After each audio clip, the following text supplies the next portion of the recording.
waktu itu ya sampai nggak makan. Sampai nggak makan gitu. Waktu putus sampai nggak makan, nggak tidur 3 hari 2 malam. Gitu.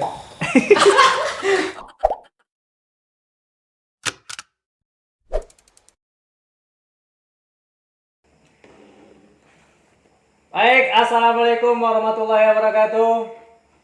Teman-teman semuanya, selamat malam.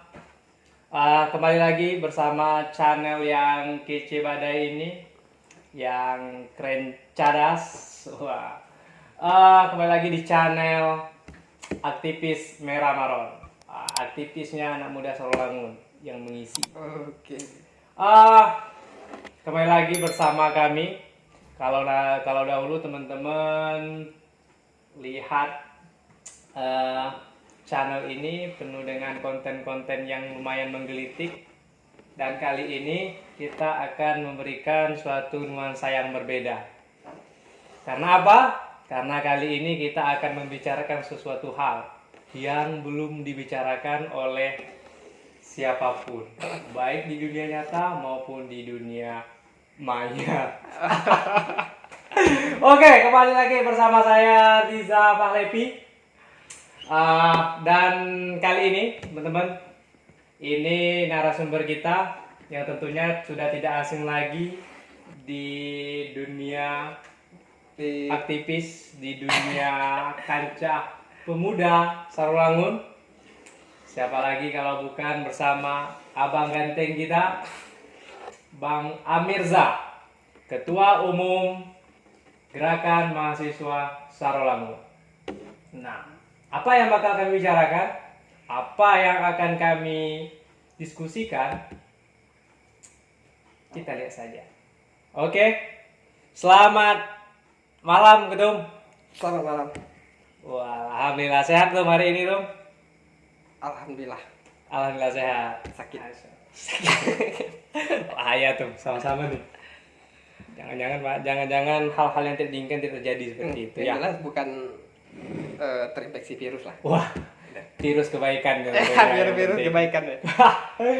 Oke, baik teman-teman, kali ini kita akan ngobrol tentang berbagai hal bersama Ketum GMS Abang Amirza, aktivis lumayan luar biasa, sepak terjangnya seperti itu. Anak muda Sarolangun yang nggak kenal sama dia, lu kurang up to date, Kai. Kadang-kadang itu terlalu berlebihan. Harus berlebih, tidak ada yang kurang. Oke teman-teman, baik Bang Amirza, welcome to channel. Mungkin kali ini nongolnya secara intens, ya kan? Karena luar biasa nih ide dari teman-teman GMS, tim kreatifnya apalagi, yang udah bikin forum atau podcast macam ini. Oke, ini penting teman-teman. Kenapa hal seperti ini terjadi? Karena ada banyak hal yang tidak dibicarakan di dunia luar, tetapi itu menjadi pikiran semua orang. Namun untuk mengungkapkannya itu tidak ada tempat, tidak ada wadah. Seperti itu. Nah, oleh karena itu kita akan ngobrol sama abang ganteng kita ini, teman-teman. Bang Amirza, mau tanya nih, kita ngobrol-ngobrol santai aja bro. Oke, sambil ngopi. Asal pertanyaan selagi bisa dijawab, kita jawab lagi. Oke, kesibukan abang Amirza apa aja nih sekarang nih? Kesibukan pengangguran sukses. Alhamdulillah, semenjak jadi ketua, jadi pengangguran. Sebelum ini, waktu setahun belakangan, kita sempat kerja di salah satu instansi di Kabupaten Sarolangun.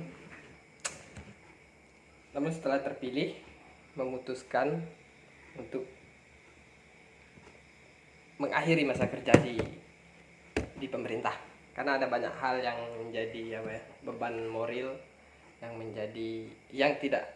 yang bertolak belakang antara pekerjaan sama keinginan hati hari ini. Berat ya, kalau udah bicara hati mah berat gitu ya, luar biasa. Mantap Bang, berarti udah lumayan pengalaman dan apapun seperti itu. Kalau bicara pengalaman belum ada lah ya. Kita masih muda.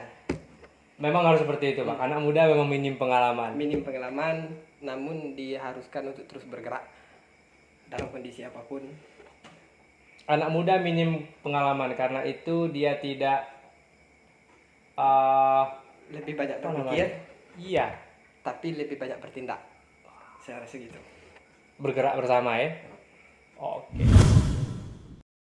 Baik teman-teman, ini nanti tidak hanya ngobrol saja, tetapi kita sudah menghimpun dari beberapa waktu yang lalu pertanyaan-pertanyaan dari milenial Sarolangu. Tentunya melalui via sosial media, Facebook, GMS. Nah, di sini sudah terhimpun beberapa pertanyaan nanti dari teman-teman, baik itu kritiknya, kemudian keresahan dan juga lain-lain. Ya, di sini kami bukan untuk memberikan solusi, tetapi bukan juga untuk menyelesaikan masalah, tetapi hanya memberikan suatu pemikiran atau hal-hal lain dari sudut pandang yang mungkin berbeda. Baik, Abang Amirza, kesibukannya tadi luar biasa, pengangguran teman-teman. Pengangguran itu adalah tidak punya pekerjaan, bukan berarti tidak punya uang. Itu moto yang baik. Luar biasa. Baik Abang Amirza. Abang Amirza ini lumayan kalau dilihat aktivis yang sudah luar biasa. Sekarang menjadi ketum di salah satu gerakan mahasiswa di Sarolangun. Nah, bagi Abang jadi aktivis itu berat nggak sih kalau katanya Dilan? Berat nggak sih? Aktivis itu yang beratnya jadi beban apa nih ya, beban moral untuk kita sebagai aktivis. Bebannya di sini ketika ada persoalan-persoalan di tengah masyarakat yang memang kita mahasiswa sebagai penyambung lidah masyarakat, jadi persoalan ini tidak kita sampaikan. Kita tahu persoalan ini tapi tidak kita sampaikan kepada entah itu pihak pemerintah atau pihak penegak hukum atau segala macamnya. Nah, persoalan ini ketika kita tidak sampaikan, ada rasa bersalah di dalam lubuk hati kita masing-masing. Kita sebagai mahasiswa loh, gitu. Itu yang bikin beratnya jadi aktivis. Jadi aktivis ini memang benar-benar harus aktif di tengah masyarakat, dunia birokrasi, aktif juga di politik, tapi aktifnya bukan sebagai politikus. Gitu. Ketika di dunia birokrasi bukan aktifnya sebagai pejabat, tapi kita wajib tahu apa yang terjadi di dalam birokrasi, persoalan-persoalan apa saja yang terjadi Mengontrol di dalam seperti itulah Bang ya. ya lebih orang bilang mahasiswa itu kontrol sosial, lebih seperti itu. Betul. Interest itu aktivis. Jadi kalau jadi aktivis, lu jangan rebahan doang gitu ya. Ya, Jangan diem aja gitu. Ada banyak hal yang terjadi sekeliling kita. Ya, coba kita jadi salah satu penyambung lidah dari masyarakat yang tidak berani untuk menyampaikan aspirasinya. Ya, biasa. Sudah semenjak lama Abang Amirza ini jadi aktivis. Tentu udah banyak hal juga yang terjadi. Nah, di berbagai media lumayan aktif dan juga lumayan rajin menulis seperti itu. Sepertinya abang kita ini. Nah, Bang, nih saya mau tanya nih, ini tentang sebelum kita ke pertanyaan dari teman-teman via media sosial. Abang jadi aktivis dulunya, kemudian aktif lumayan juga di kampus seperti itu ya. ya. Nah, bagiin waktunya itu gimana antara kuliah sama organisasi? Ini kebanyakan nih mahasiswa sekarang malasnya ogah untuk gabung organisasi karena takut itu berimpact pada kuliah. Nah, ini bagaimana nih? Mungkin ada tips dari Bro Amirza? Kalau tips saya rasa lebih arah ke apa ya? Pendapat gini. Kuliah itu prioritas, tapi organisasi itu butuh totalitas kita. Gitu. Jadi antara kuliah dan berorganisasi memang harus benar-benar berimbang. Jangan sampai kita kuliah tapi tidak berorganisasi. Artinya kita juga minim pengalaman berorganisasi. Pengalaman ini organisasi ini sebagai wadah pembentukan karakter kita sebagai mahasiswa yang lagi di dalam masa-masa mahasiswa. Ini karakter kita dibentuk di dalam organisasi. Di kampus ini tempat kita mendapatkan yang namanya pengetahuan. Di organisasi bisa kita jadikan wadah untuk menerapkan pengetahuan apa yang telah kita dapatkan di kampus. Kira-kira seperti itu. Luar biasa. Prioritas dan totalitas. Totalitas. Totalitas jika tidak lebih baik tidak. Waduh, lumayan. Karena seperti ini ya Bang ya, kita lihat masalah problem bangsa saat ini sangat complicated. Nggak usah jauh-jauh, di daerah kita sungguh sangat complicated. Jadi memang perlu aktivis, perlu teman-teman yang berorganisasi untuk memberikan ide, terobosan, bahkan kontrol sosialnya dalam hal memberikan sebuah kritik dan sebagainya, seperti itu. Baik, ini Bro Mirza. Ya. Ini ada pertanyaan, kita kesini ke pertanyaan-pertanyaan yang sudah terkumpul di Facebooknya GMS dari Ayu Zulaiha. Bagaimana sudut pandang Anda sebagai ketua melihat keadaan atau tingkah laku anak-anak muda yang ada di Sarolangun saat ini? Monggo dijawab.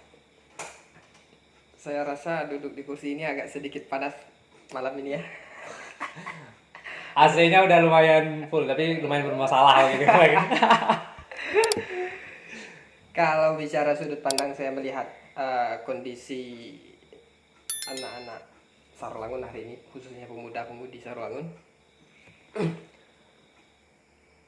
tentu kita tidak bisa hanya punya satu sudut pandang. Kalau kita nilai dari sudut pandang kenakalan remaja, saya rasa di mana-mana daerah, di mana-mana tempat yang namanya kenakalan remaja itu pasti ada di situ. Atau kita nilai dari sudut pandang pemuda-pemuda yang memang dia bergerak bergerak untuk kebaikan gitu. Entah itu gerakan sosial atau gerakan apa yang lain. Kita juga banyak kawan yang memang benar-benar bergerak itu di gerakan sosial ya. Saya rasa berimbang. Berimbangnya gini, antara kenakalan dengan pemuda-pemuda yang memang benar-benar berpikir soal kemajuan Sarolangun, saya rasa berimbang. Kalau sudut pandang kita di situ, gitu kira-kira.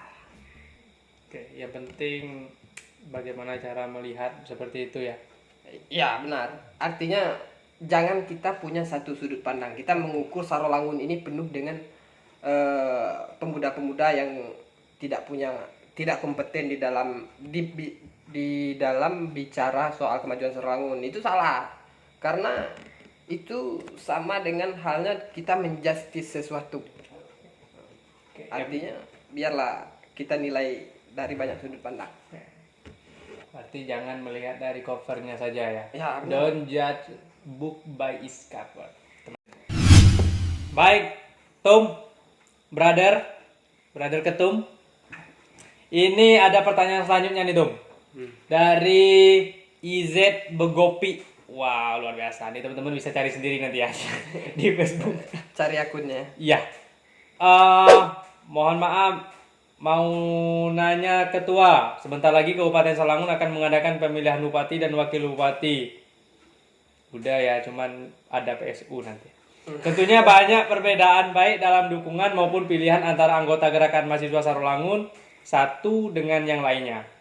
Bagaimana cara ketua menyikapi apabila terjadi perbedaan tersebut, agar tidak terjadi gesekan antara anggota GMS dalam menentukan dukungan maupun pilihannya dan agar nantinya hubungan antara satu dengan yang lainnya baik-baik saja. Oke, kali ini akan kita jawab pertanyaan dari IZ Bigopik. Ini pertanyaannya seputar pemilihan pilkada Sarolangun ke depan gitu. Kalau saya nilai,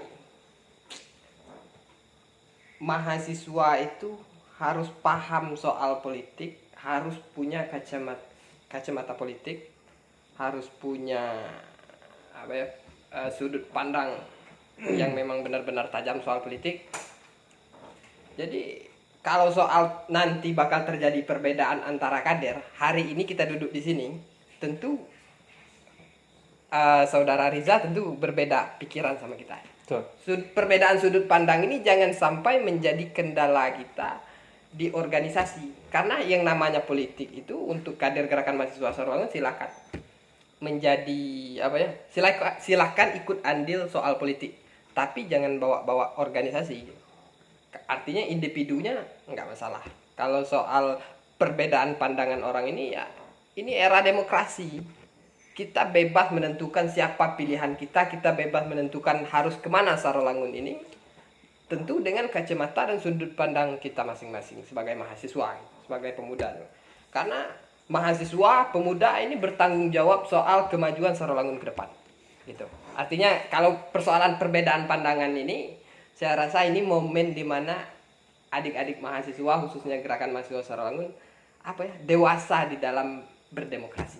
Kira-kira seperti itu. Ya. Mantap sekali. Itu untuk IZ Bigopik.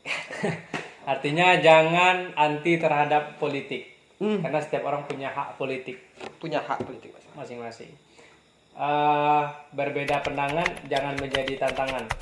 Berbeda pandangan semakin meluaskan pandangan. Moderator kita malam ini sangat cantik bermain kata-kata. Saya rasa gitu. Jangan lupa kopi, bro. Oke. Tapi nih merokok nih. Silakan, bro. Is free. Takutnya. Iya, kita bebas. Jika orang kita harus jadi manusia merdeka. Orang kan kadang-kadang tuh terlalu formal ketika ingin bicara sesuatu di ranah publik, merokok pun seperti dilarang. Gitu.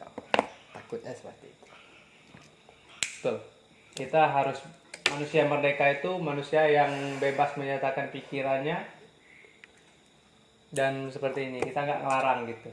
Tapi mau Soekarno bilang gini, saya lebih tertarik, lebih suka, lebih mencintai pemuda yang merokok dan minum kopi, namun memikirkan soal bangsa ini. Ketimbang pemuda yang kutu buku tapi tidak berbuat apa-apa untuk bangsa. Itu Soekarno. Menarik sekali jawaban dari Bro Amirza tadi mengenai problem tentang politik. Persoalan pandangan politik artinya. Betul. Kita jangan anti terhadap politik sebab teman-teman yang menentukan adalah kita yang memilih. Ya, karena satu orang yang memilih karena analisa dengan satu orang yang memilih karena dibayar itu sama-sama dihitung satu. Suara seorang profesor dengan suara seorang preman itu sama-sama dihitung satu. Jadi pilihlah sesuai hati nurani. Nah, kembali ke pertanyaan, bro, dari Facebook, dari link Iing atau link nih? Iing Setiawan. Waduh. Ikutan dong mau tanya-tanya. Ayo sini dekat. Jadi apa sih peran GMS di daerahnya? Wow, nih nanya peran nih. Kontribusinya gimana ya? Terus menurut Ketum mahasiswa itu harusnya bagaimana sih dalam perannya membangun negeri? Mau tahu dengar dong jawaban dari Ketumnya. Oh ya, satu lagi Tum. Dengar-dengar cerita asmaranya juga menarik nih. Wih. Ini sudah masuk dalam cerita privasi ini. Aduh. Boleh dengar-dengar sedikit nggak tentang kisah asmaranya? Apalagi sama yang itu. Wow, terima kasih. Semoga dinotis. Jawab lu. Ini yang pertanyaan terakhir, saya sangat suka. Pertanyaan soal privasi tadi. Oke. Saya rasa ini pertanyaan memang benar-benar menjebak ini dari si Iing Setiawan. Kalau bertanya soal kontribusi gerakan mahasiswa Sarolangun untuk daerah, saya pernah sampaikan ini di dalam pidato pelantikan waktu itu. Oh, Saya sampaikan, mahasiswa itu agen perubahan. Mahasiswa itu orang-orang yang bicara, yang dari awal tadi pernah kita singgung soal kontrol sosial. Artinya kontribusi terbesar mahasiswa itu ya kritisi. Kritis itu kontribusi terbesar mahasiswa. Saya rasa itu karena hari ini pandangan saya pribadi ya, hanya mahasiswa yang tidak memiliki kepentingan pribadi. Kalau bicara politisi, kalau kita bicara pemerintah, orang sudah masuk ke dalam yang namanya kepentingan pribadi. Artinya orang tuh 50-50. Yang namanya idealisme sudah pasti sudah tanggal di dalam nurani orang itu. Gitu. Artinya mahasiswa yang masih suci inilah yang benar-benar harus menjadi penyampai aspirasi masyarakat, penyampai aspirasi rakyat, karena mereka memang benar-benar masih memiliki idealis. Saya punya satu slogan, saya gini, kekayaan terakhir yang dimiliki oleh mahasiswa itu ya idealisme, gitu.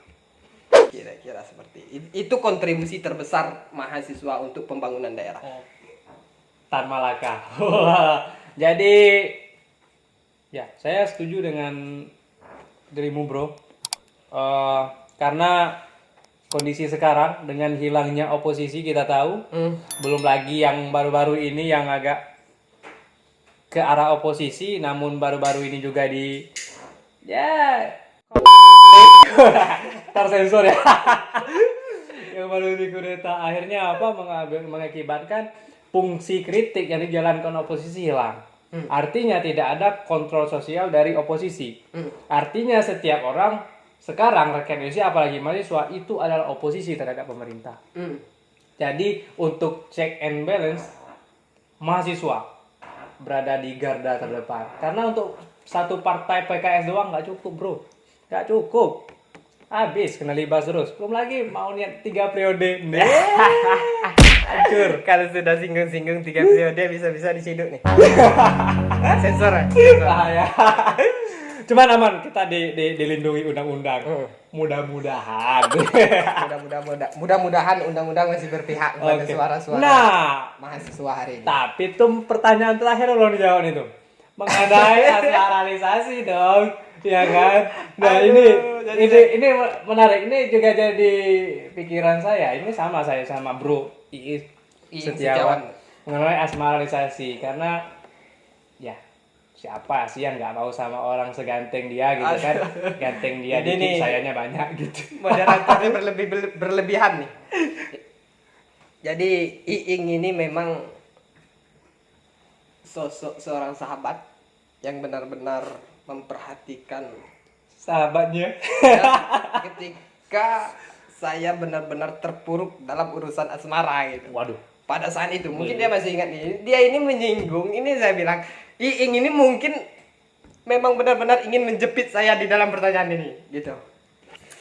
Waktu itu perkiraan tahun 2018, 2019. Saya pernah menjalin hubungan asmara dengan seseorang yang tidak perlu saya sebutkan namanya di sini kan.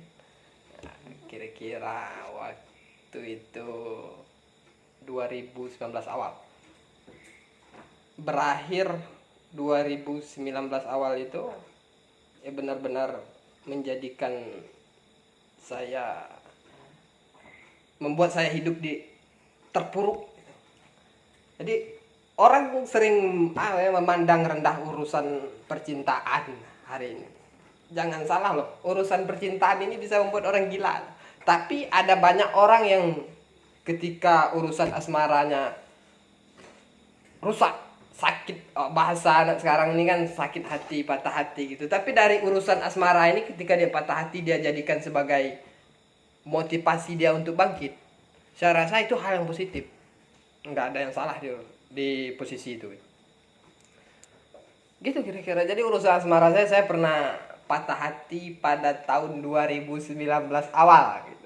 Kemudian berakhir kegalauan pada sekitar beberapa bulan ke depan. Memang waktu berakhir, waktu putus itu memang benar-benar seperti kehilangan harapan di dalam hidup. Saya benar-benar Waduh. jatuh cinta sedalam-dalamnya, bahasa orang sekarang gitu. Iya. Menarik. Sangat menarik sebenarnya kalau ingin dikupas, cuman Interest. terlalu jauh ini soal privasi gitu kan. Iya. Saya kasih gambaran besar saja. Betul, betul. Jadi ya ini lumayan berat nih. Saya baru tahu juga nih. Ini Iya, iya, gini iya, Mas. iya.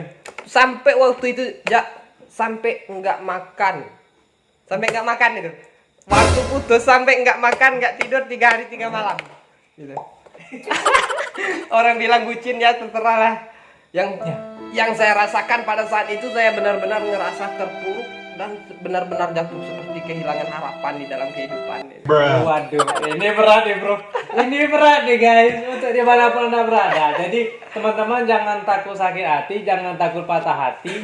Ya, karena itu adalah konsekuensi dari jatuh cinta. Ya. Kalau nggak bahagia ataupun sedih, kadang bersamaan itu. Nggak bisa tidur, nggak bisa makan kalau lagi senang-senangnya atau lagi terpuruknya ya. Itu pengalaman dari Bro Amirza sendiri loh. Ya, Ya tapi kan?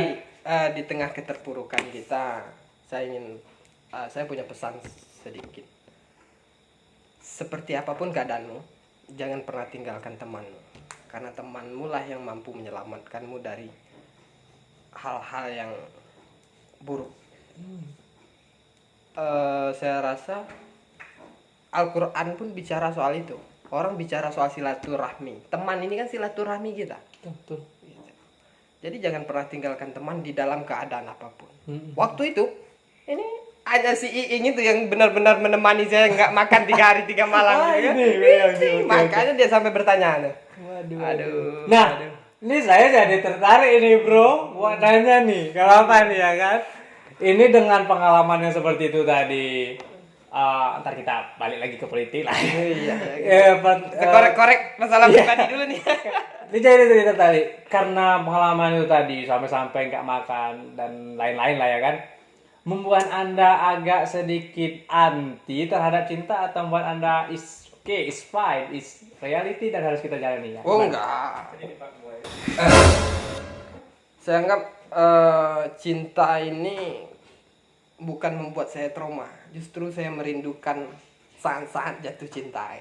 Sangat merindukan karena saat jatuh cinta ada banyak kebahagiaan yang tumbuh. Jadi tidak ada kata anti jatuh cinta setelah rasa sakit yang saya lewati gitu.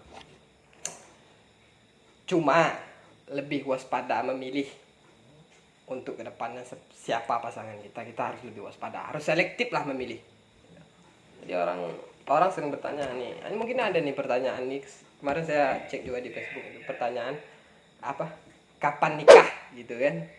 Itu kan saya harus jawab gimana gitu kan. Itu tuh saya rasa itu persoalan takdir.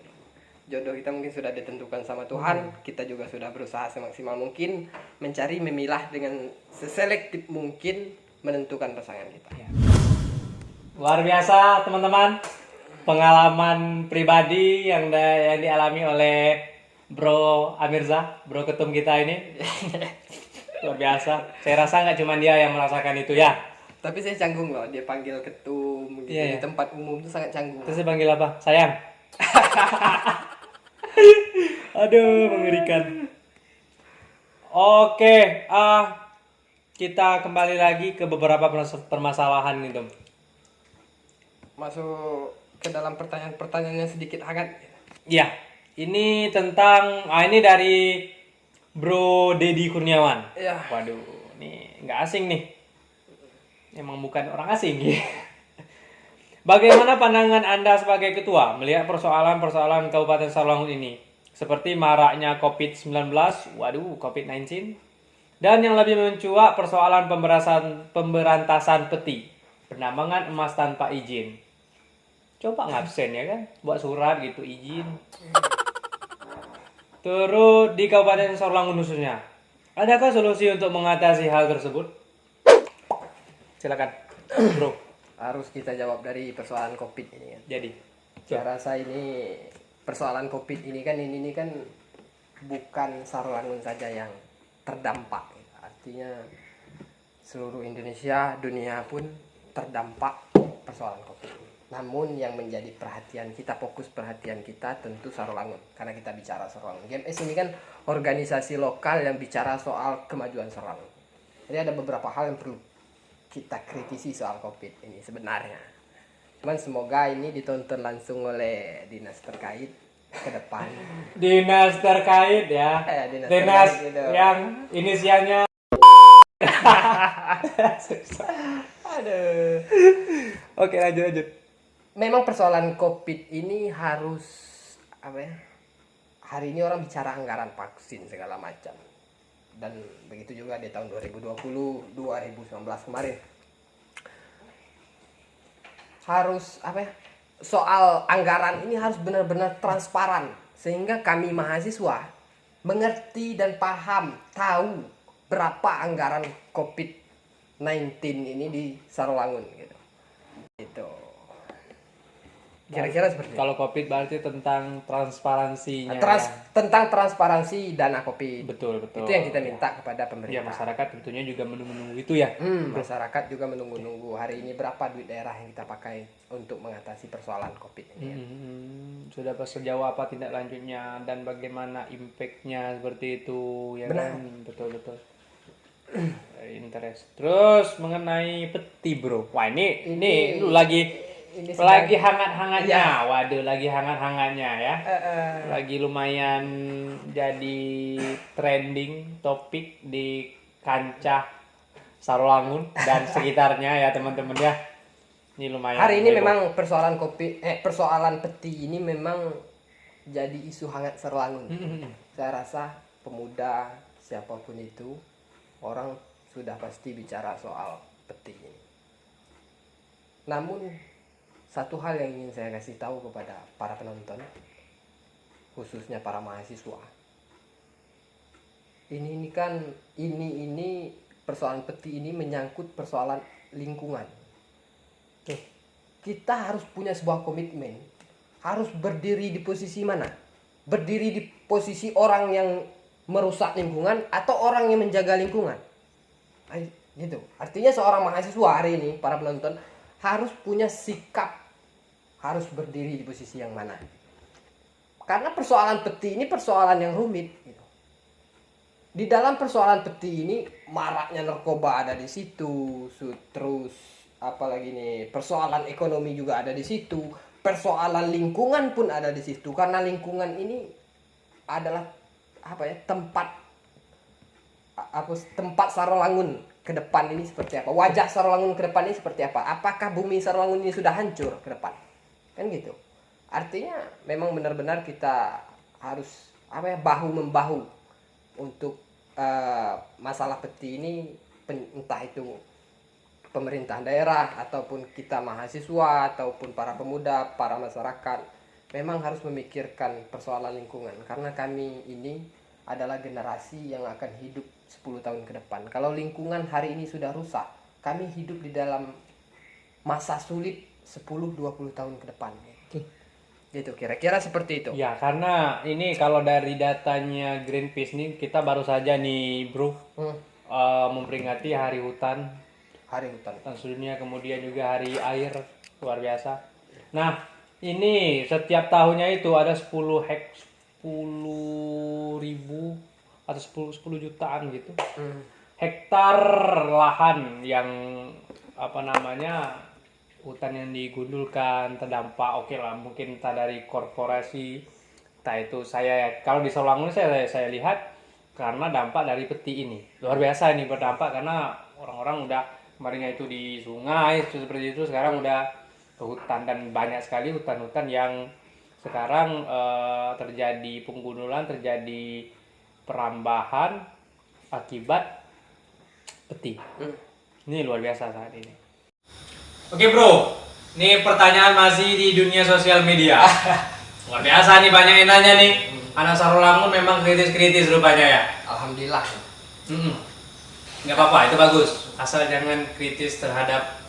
rumah tangga orang. Ayam. Ya mempersoalkan urusan pribadi orang itu kan enggak. Saya rasa itu bukan hal yang baik yang harus kita lakukan. Setuju. Oke, ini dari Sirajudin Al-Aqsa. Izin nih penonton dulu nih, izin merokok nih. Lanjut nih bro. Oke. Assalamualaikum. Waalaikumsalam warahmatullahi wabarakatuh. Mau nanya nih buat ketum GMS. Kita perhatikan sesama lingkungan space Kabupaten Sarolangun mulai dari tata ruang dan fasilitas umum. Lalu bandingkan dengan kabupaten atau kota lain yang ada di Provinsi Jambi. Apa yang salah dan apa yang harus dirubah atau diperbaiki? Tata ruang.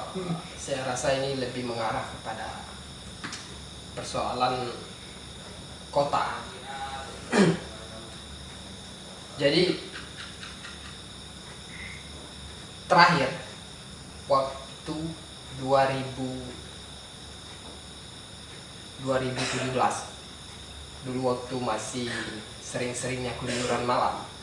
Waktu saya keluyuran malam-malam minggu, anak muda ini kan identik dengan apa nih ya?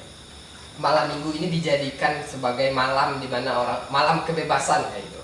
Bukan bebas artinya melakukan segala tindakan kriminal. Betul. Cuman artinya bebas berkeliaran gitu. Karena libur, besoknya libur. Karena besoknya libur gitu. Libur jadi malamnya bisa untuk kayak begadang, Ya, gitu, begadang, atau nongkrong sama teman. Nongkrong, betul. Jadi waktu 2017 yang lalu, tahun yang lalu 2017, saya keluar malam minggu, itu Sarolangun ini jam 9 masuk ke jam 10 itu udah sepi.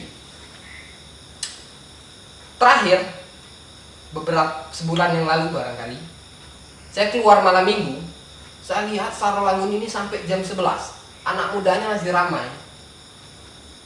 Satu yang terbesit di otak saya, bahwasanya Sarolangun ini perlu tempat-tempat di mana anak muda memang bisa mengakses, bisa menjadi fasilitas untuk anak-anak muda berkumpul. Baik, pemirsa, penonton dimanapun Anda berada, yang lagi santai, yang lagi sayang-sayangnya. Nah, kita kembali lagi ke pertanyaan dari teman-teman di Facebook GMS ya. Dari Mbak Tiara Anissa Gunawan. Waduh, kirain Tiara Idol. Waduh, ngeliwar. Mau tanya dong, bagaimana cara agar mahasiswa Sarolangun bisa mengembangkan ide kreatif di bidang seni? Contohnya batik, agar Sarolangun bisa mempunyai produk yang bisa dijual di pasaran. Wow, good question. Good ask. Silakan bro. Memang panas nih di sini ya. Malam ini memang benar-benar diuji pikiran di sini kan. Betul. Gitu. Jadi memang sedikit berkeringat malam ini. Oke, ini pertanyaan menyangkut persoalan kreativitas. Sarolangun alhamdulillah hari ini kita punya pemuda-pemuda yang memang benar-benar kreatif. Ada ruang kreatif Sarolangun. Ada kawan-kawan di sana memang benar-benar orang tuh berpikir soal ide-ide seni di sana. Tapi kalau sudah masuk ke dalam pembicaraan pengembangan termasuk soal batik ini, itu harus ada dinas terkait harus mendukung, mensupport terus ya. Memang Sarolangun kita hari ini nggak punya brand gitu. Tuh. Gitu. Nah, jadi dinas mungkin Perindakop barangkali harus benar-benar mensupport anak-anak muda yang memang punya kreativitas. Gitu. Untuk ekonomi kreatif bagus sekali ini ya. Baik, ini mungkin tiba di sesi akhir acara, akhir ngobrol kita nih bro.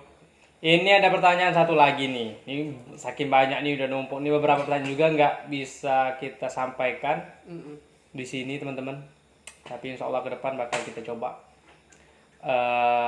jawab hal-hal seperti ini. Dari Lia Asmaya.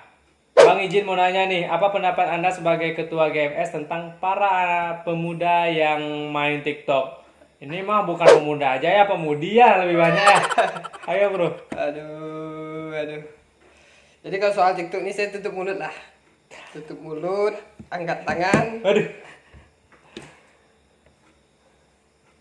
Biarkan orang berkreasi ya. Ya, biarkan mereka berkreasi lah. Ini tapi saya anggap kalau memang harus ngasih pandangan soal TikTok ini. TikTok ini ketika ini dijadikan apa? Untuk mengisi waktu luang hiburan saja di Konten, tengah penat-penatnya menjalani aktivitas Tuh. sehari-hari itu nggak apa-apa. Tapi kalau sampai namun yang dilakukan di dalam TikTok tentu hal-hal yang positif gitu kan, yang sewajarnya.